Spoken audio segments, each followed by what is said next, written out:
Hello mga kapitbahay! Welcome back to our channel. This is Sheena. Ayan, so andito ako ngayon sa condo dito sa Pasay. Bali, itutour ko lang kayo kung ano yung itsura ng ginawa natin dito sa loob, ay interior natin. So, tara, samahan niyo ako.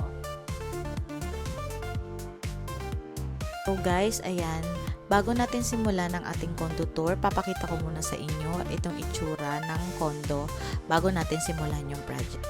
Hey guys, ito nga pala yung 24 square meter condo ni SMBC dito sa Short 2, Pasay. Yung old niya, ito yung old na CR cabinet. Ayan. Dako naman tayo dito sa kanyang living and dining area. So, ayan yung itsura niya noon. Yung kanyang partition and ito yung sofa bed niya. Naman tayo guys sa kanyang bedroom. Ito yung wardrobe niya. And pagdating dito sa kabilang side, ito naman yung kanyang bed. Guys, kasi makikita natin dito later kung ano yung itsura nito after nating ayusin. So, unahin natin guys, itong ginawa natin dito sa CR. Ayan. So, naglagay lang tayo ng dalawang shelves and mga halaman. Ayan. So, dito, ayan, so naglagay lang tayo dito ng cabinet. Then, ito, nilagyan lang natin ng pin light. So, naglagay din tayo, guys, dito ng shower enclosure. Ayan. So, wala tayong masyadong binago dito sa CR kasi, wala. Okay naman na siya eh. So, ito lang, medyo in-enhance lang natin. Dito naman, guys, backsplash lang ang nilagay natin dito. Ayan. And, ito, dinagdagan natin ng microwave oven shelves. So, ayan. And dito naman, guys, sa dining nila, so, nilagyan lang natin ng floating dining table. Ayan. So, nilagyan lang natin ng high chair.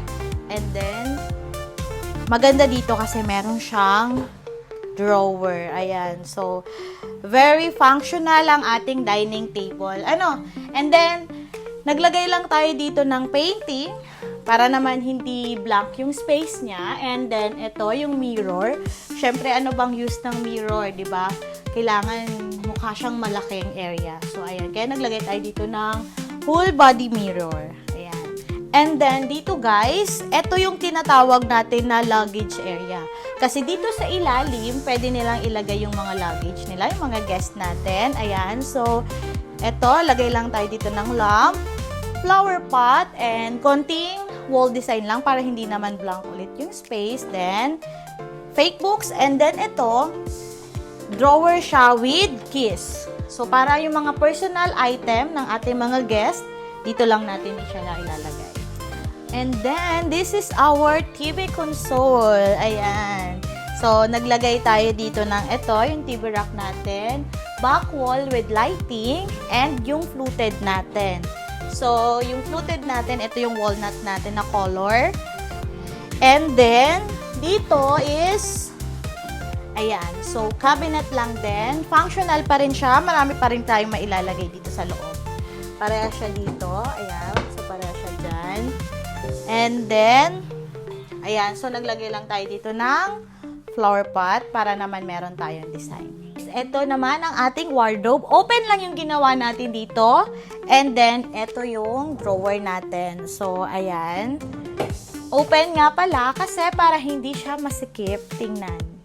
Ayan, so ang final design natin is itong bed. So, ito yung headboard natin. Ito yung two beds natin. Naglagay din tayo dito ng table and then flower pot. So, ito yung switch na to guys. Ito ang ating bed. Headboard. Ayan. So, ayan. So, diba? So, kapag inopen mo siya, ay, aesthetic. And dito din pala guys, nag-add din tayo ng cove ceiling. Ayan guys, nakita nyo na yung loob nitong unit. I'm very thankful nga pala sa ating client dahil tayo yung pinili nila, ang Cardinal Furniture Services, para gawin ang interior design ng kanyang condo. Guys, kung gusto nyo rin magpagawa ng ganito kagandang interior design, mag-message lamang sa aming Facebook page, Cardinal Furniture Services Cavite, and pwede kayong mag-message sa akin through Viber, direct po sa aking Viber. Lalagay ko yung number dito sa screen. And sa website, https://cardinalfurnitureservices.com. So, andun po lahat ng designs natin. Kitchen cabinets, TV consoles, wardrobes, loft beds, ano pa ba? So, ang dami nating designs doon. So, pwede kayong pumili doon kung anong gusto nyo.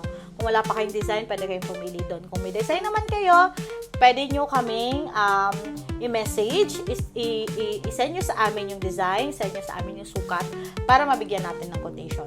So, kapag mga condo naman, kapag mga interior naman dito sa condo, tumawag lamang, mag-request po tayo ng ocular inspection para ma-visit natin yung unit and then makapagbigay tayo ng final quotation.